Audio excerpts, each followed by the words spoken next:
واقعا قشنگه. مالاکیتا اینا باید مرمر باشن. آقا این باید مرمر باشه دیگه. این آراگونیت. آره دیگه خان چیزه مالاکیتاتون. آها ما یکی داشتیم شکستگی. آها داری قطعه شکستشو میفروشین ها. خاله میام سر بذار من این تیکه رو فیلمشو بگیرم.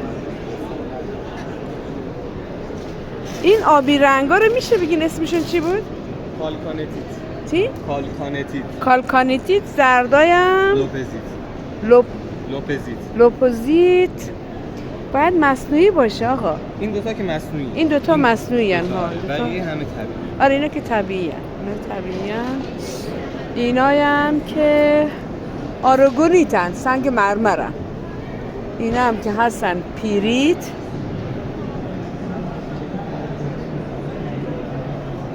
پیریت. این آبی رنگای هم باید آزوریت باشن. بله. آزوریت پیریت. این چیه؟ یه در نزدیکتر سب کن. الان بهت میگم. بذار اول این مال افغانستان. این آبی رنگا لاجورد افغانستان. این سیاهی اسکانی هست آهن داره داخلش. سیلیزیوم ها. اینم گوشای درختی شو.